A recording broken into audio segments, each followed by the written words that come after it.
नमस्कार, मैं हूं अनीता दिनेश। आप देख रहे हैं गार्डनिंग एस्थेटिक्स। गार्डनिंग एस्थेटिक्स में बात करने वाले हैं एक खूबसूरत फ्लावरिंग सक्यूलेंट के बारे में जिसके फूल बहुत लंबे समय तक बने रहते हैं। कैलेनकोई, कलांचू, कलंचू, आप इसे जिस भी नाम से पुकारें, पर ये प्लांट है कमाल का। और हम सबके विंटर गार्डन्स अब थोड़े-थोड़े ग्रो होने लगे हैं। बहुत सारे ऐसे प्लांट्स हैं जिन पे धीरे-धीरे कलर आने लगा है। वीडियो को मैं 2 पार्ट्स में डिवाइड करने वाली हूँ। पहले पार्ट में मैं आपको उस फर्टिलाइजेशन प्रोग्राम के बारे में बताऊंगी जिसको मैं फॉलो करती हूँ अपने कैलेनकोई में सीजन्स में हैवी ब्लूमिंग के लिए। और ये हाइब्रिड देसी कैलेनकोई की वैरायटीज़ पे लागू होता है और ये उन वैरायटीज़ पे भी लागू होता है जो अनकॉमन है, अनयूजुअल हैं और फ्लावरिंग हैं। कैलेनकोई की सारी ही वैरायटीज़ फ्लावरिंग होती है और इनमें बहुत ही खूबसूरत और आकर्षक फूल होते हैं, पर कुछ वैरायटीज़ ऐसी होती हैं जिनको हम उनके फोलिएज के लिए भी लगाते हैं। तो पहले पार्ट में फर्टिलाइजेशन के बारे में बात करेंगे, दूसरे पार्ट में मैं आपको उन वैरायटीज़ को दिखाऊंगी जो मेरे कलेक्शन में हैं और उनकी फ्लावरिंग कैसी होती है और इन वैरायटीज़ को आप कैसे मेंटेन रख सकते हैं इसके बारे में भी बताऊंगी। कैलेनकोई की सारी वैरायटीज़ का मेंटेनेंस ऑलमोस्ट एक जैसा है, पर कुछ वैरायटीज़ थोड़ी हार्डी होती हैं, वो पूरे साल अच्छे से चलती हैं और सीज़न में नई कटिंग से अगर आप उनको लगाएंगे तो उनमें बहुत अच्छी फ्लावरिंग होती है। कुछ वैरायटीज़ ऐसी होती हैं जो हीट सेंसिटिव होती हैं, यानी कि हमारे यहाँ जब टेम्परेचर बहुत ज़्यादा हो जाता है तो आपको उनको किसी ठंडी जगह में, बड़े पॉट्स में, बड़े पेड़ों की छाँव में छुपा करके रखना पड़ता है सो दैट कि मौसम की गर्मी का असर उन पे ना हो और गर्मी का सीज़न पास हो जाने के बाद और बरसात में पानी से बचाने के बाद वो आपके कलेक्शन में बनी रहती हैं। तो चलिए सबसे पहले बात करते हैं उस फर्टिलाइजेशन प्रोग्राम की जिसको मैं फॉलो करती हूँ। कैलेनकोई की 2 इम्पॉर्टेंट फ्लावरिंग वैरायटी जिनको हम नॉर्थ इंडियंस अपने विंटर गार्डन में भेज देते हैं, वो एक पहली तो है कैलेनकोई ब्लॉस फेल्डियाना, दूसरी कैलेनकोई फ्लोरिस्ट यानी कि हाइब्रिड कैलेनकोई। इनके फूल सिंगल पेटल, मल्टी पेटल होते हैं और ये देखने में बहुत ज़्यादा खूबसूरत होते हैं। मल्टीपल शेड में, वेरीगेटेड शेड्स में ये आते हैं। इनमें जब फ्लावरिंग होती है तो गुच्छों में होती है, फूल बहुत लंबे समय तक बने रहते हैं और ख़ास करके जो लोग इनको ख़रीद के लाएंगे वो तो इनकी बडिंग और फ्लावरिंग हुआ प्लांट ख़रीद के लाएंगे, पर अगर आपने कटिंग से इनको ग्रो किया है, क्योंकि इनको कटिंग से आप हर साल फ्रेश कटिंग से ग्रो कर सकते हैं अगर आपने इनके प्लांट संभाल के रखे होते हैं तो। और उन कटिंग से ग्रो करने के बाद आप इनमें जो मेरा फर्टिलाइजेशन प्रोग्राम है जिसको मैं फॉलो करती हूँ, अगर उसके अकॉर्डिंग इनमें फर्टिलाइजेशन करेंगे तो आपके जो प्लांट्स हैं वो बहुत खूबसूरत बनेंगे और वो लोग भी जिन्होंने बडिंग हुए या फ्लावरिंग हुए कैलेनकोई प्लांट्स भी खरीदे हैं हाइब्रिड, वो भी चाहें तो इनकी एक आध स्टेम को निकाल करके उनकी नई कटिंग को ग्रो कर लें तो इनके जनवरी मिड से लेकर के और मार्च तक इनमें भी जम के फ्लावरिंग हो जाएगी।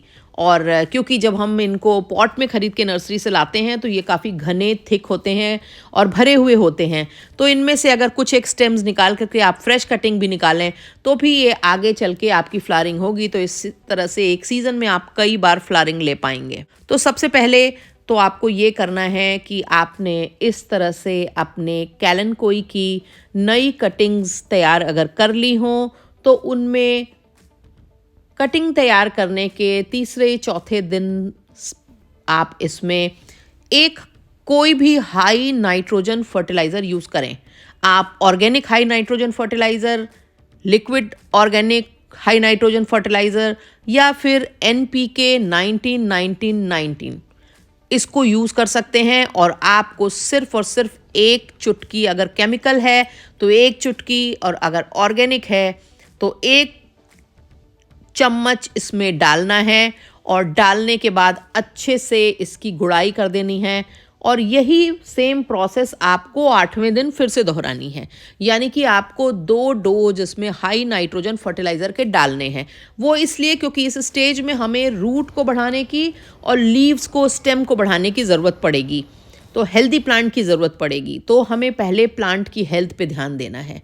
2 वीक तक इस फॉलो करने के बाद तीसरी वीक आप इसमें माइक्रो न्यूट्रिएंट पाउडर 1 चम्मच बोन मील, 4-5 ग्रैन्यूल्स DAP के, DAP, bone meal, micro nutrient powder और पोटाश, इस मिक्सचर को आप बना के रख लें और इस मिक्सचर को आप अपने प्लांट में इसकी कटिंग लगाने के दूसरे सप्ताह के कंप्लीट हो जाने के बाद से लेकर के 10-10 दिन के अंतराल पर आप इसको फरवरी मिड तक 3 बार दे सकते हैं। मिक्स करके और पॉट के साइड्स में अच्छे से डालें। डालने के बाद इसमें थॉरोली वाटरिंग करें और फिर 1 हफ्ते तक वाटरिंग ना करें। आप ये देखेंगे कि आपके प्लांट में ग्रोथ तो हो ही रही है, उसमें बड फॉर्मेशन का जो प्रोसेस है वो भी शुरू हो जाएगा। सर्दियों में हमारे यहाँ सन खास करके दिसंबर जनवरी में इतना स्ट्रॉन्ग नहीं होता है, तो आप इनको अगर फुल सनलाइट में भी रखेंगे तो ये इनकी सेहत के लिए अच्छा होगा। इनके लीव्स के कलर में रेडनेस उभर के आएगी तो प्लांट खूबसूरत लगेगा और फूल भी इनमें ज़्यादा अच्छे और जम के खिलेंगे। कैलेनकोई की इन दोनों पॉपुलर वैरायटीज़ के अलावा मेरे कलेक्शन में 12 कैलेनकोई की और भी वैरायटीज़ हैं और जिनमें ज़्यादातर ऐसी हैं जो अपने फोलिएज के लिए लगाई जाती हैं। पहला तो पांडा प्लांट है और पतली लीव वाला ये फरी सा प्लांट होता है और इसमें बहुत ज़्यादा इसकी हाइट नहीं होती है और इसकी जो एजेस होती हैं वो ब्राउन कलर की होती हैं।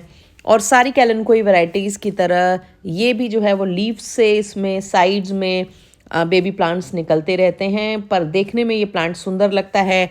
बहुत बड़ा नहीं होता है, तो जिनके पास जगह नहीं है, छोटे पॉट में जो प्लांट लगाना चाहते हैं वो इस प्लांट को लगा सकते हैं। कम रोशनी में भी अच्छे से ये प्लांट चल जाता है। दूसरी जो वैरायटी है उसको फेल्ट बुश कहते हैं और इसकी जो लीव्स होती हैं ये बहुत ही थिक होती हैं और बहुत फेल्ट लाइक होती हैं, यानी कि इनका जो टेक्सचर होता है वो छूने पर फेल्ट सा दिखाई देता है और ये मुझे बहुत ही अच्छी लगती है। हालांकि इसको अगर डिफ़ाइन करें तो ऐसा बोलना पड़ेगा कि बड़ी विचित्र सी होती है, बड़ी लेदरी सी लीव्स होती हैं और ये भी कैलेनकोई की तमाम वैरायटीज़ की तरह देखिए आप पीछे इसमें लीव्स में रूट्स निकलना शुरू हो गई हैं। तीसरी जो वैरायटी है वो डेविल्स बैकबोन यानी कि मदर ऑफ मिलियंस जिसको कहते हैं। ये पतली लीव्स वाली छोटी वैरायटी है जिसमें लीव्स की एजेस पे जब ऑफ स्प्रिंग्स प्रोड्यूस होते हैं, बेबी प्लांट्स निकलते हैं तो एकदम पूरी तरह से भर जाती है और ये जो प्लांट्स हैं ये पॉट में गिरते रहते हैं, देखिए इस तरह से, और उनसे नए प्लांट फर्दर डेवलप हो जाते हैं। तो ये एक ऐसा प्लांट है अगर आपके घर में आ गया तो ये जाने का नाम नहीं लेगा और सर्दियों में जब इसको आप धूप से एक्सपोज करा देंगे तो ये इसकी जो लीव्स होती हैं उन पे इस तरह के एनिमल प्रिंट पैटर्न्स उभर आते हैं।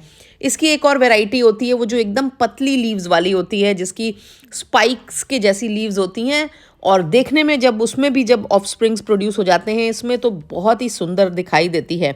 ये भी हैंगिंग बास्केट्स में लगाने के लिए बहुत अच्छी वैरायटीज़ हैं। चौथी जो वैरायटी है उसको क्रिसमस कैलेनकोई या क्रिसमस प्लांट कहते हैं। इसकी जो लीव्स होती हैं वो क्रिसमस ट्री के जैसी होती हैं। ये एक बहुत ही ईजी टू मेंटेन वैरायटी है। कैलेनकोई की ये वैरायटी भी ऐसी है जिससे आप हज़ारों लाखों प्लांट्स बना सकते हैं। दूसरा, इसमें जब पीले कलर के फूल होते हैं वो देखने में भी सुंदर लगते हैं और पॉलिनेटर्स को भी अट्रैक्ट करते हैं और ये मेरे पास कई सालों से है और आप इसको रेगुलरली इसकी नई कटिंग्स बनाते रहें और ये प्लांट आपके पास बना रहेगा। बहुत कम लाइट में अच्छे से ग्रो होता है, हैंगिंग बास्केट्स में भी होता है। पांचवी वैरायटी मेरे पास है जिसको फ्लैपजैक कहते हैं और ये कैलेनकोई से ज़्यादा सक्यूलेंट्स की जो ऑर्नामेंटल वैरायटी हैं उनसे सिमिलर ज़्यादा होती है। मुझे लगता है मेरे पास तो कभी भी ये साल भर सर्वाइव नहीं की है, हर साल ये मर जाती है और फिर मैं हर साल इसको नया लाती हूँ। लेवेंडर स्कैलप्स जो है ये कैलेनकोई की सबसे सुंदर वैरायटी है। सर्दियों में जब आप इसको सनलाइट वाले एरिया में रख देंगे तो इसका जो कलर होता है वो इतना पिंकिश पर्पल हो जाता है कि देखने में ये बहुत ही ज़्यादा सुंदर लगने लगती है और पूरे साल ये बनी रहती है। हालांकि गर्मियों में इसके लीव्स के कलर चेंज हो जाता है और वो थोड़ा वाइट साइड में ज़्यादा हो जाता है, पर मुझे ये बहुत पसंद है। और अगली वैरायटी इसको कॉपर स्पून्स कहते हैं बेसिकली और इसकी जो लीव्स होती हैं ये स्पून शेप की होती हैं और ये भी पूरे साल भर आराम से बनी रहती है। गर्मियों में थोड़ी ग्रीनर साइड हो जाती है।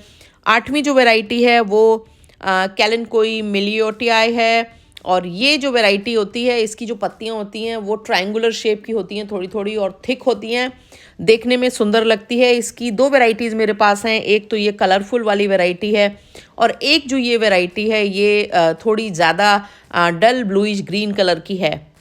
ये प्लांट भी साल भर आराम से चलता है। कैलेनकोई की ये वैरायटी जिसको कि जेब्रा कैलेनकोई कहते हैं, ये भी बहुत ही क्यूट वैरायटी होती है, छोटे पॉट में आराम से ग्रो होती है। वाइट कलर के इसमें छोटे छोटे फूल होते हैं। पिछली साल इसमें मेरे यहाँ फ्लावरिंग हुई थी। अब देखती हूँ इस साल होती है कि नहीं, पर इस साल प्रोपगेट होकर के इसके और भी कई प्लांट बन गए हैं। ये भी लीव के थ्रू ही लीव्स गिरती जाती हैं, उनमें बेबी प्लांट आते जाते हैं और आपका पॉट भरता जाता है। हैंगिंग बास्केट्स में, खासकर छोटे हैंगिंग बास्केट्स में लगाने के लिए ये भी एक अच्छी और क्यूट वैरायटी है। 8वीं जो वैरायटी है वो कैलेनकोई पिनाटा है और यही वो वैरायटी है जिसको हिंदी में पत्थर चट्टा कहा जाता है। और ये किडनी स्टोन्स वगैरह में इसका जो लोग इसको दवा की तरह यूज़ करते हैं और बताते हैं कि इसके काफ़ी अच्छे रिजल्ट्स होते हैं। ये भी एक फ्लावरिंग वैरायटी है। इसमें एक स्टेम पे शैंडिलियर शेप के फ्लावर्स होते हैं और अच्छी लगती है, पॉलिनेटर्स को बहुत अट्रैक्ट करती है। और अगली वैरायटी है कैलेनकोई रैम्बो पेलोसा। इसकी जो पत्तियां होती हैं तो फेटशेंकोई से थोड़ी चौड़ी होती हैं, पर इस पर भी जेब्रा प्रिंट्स बने होते हैं, पर उतने ज़्यादा डार्क और डिफाइन नहीं होते हैं। मदर ऑफ थाउजेंड्स तो हम सब ने बचपन से देखी होगी, जब हम छोटे पे साइंस पढ़ते थे तो इसका एग्जाम्पल बहुत होता था कि इसकी पत्तियों में किस तरह से बेबी प्लांट्स निकल आते हैं। और इसको मदर ऑफ थाउजेंड इसलिए कहा जाता है, हर एज पर एक बेबी प्लांट बनता है। अगर अभी तक आपने मेरे चैनल को सब्सक्राइब नहीं किया है तो जल्दी से कर लें, बेल आइकन ज़रूर दबा दीजिएगा। मेरे वीडियोस के लिंक अपने गार्डनिंग लविंग फ्रेंड्स के संग जरूर शेयर करें और साथ ही साथ वीडियो पसंद आने पे उन्हें लाइक ज़रूर करें। Thank you very much.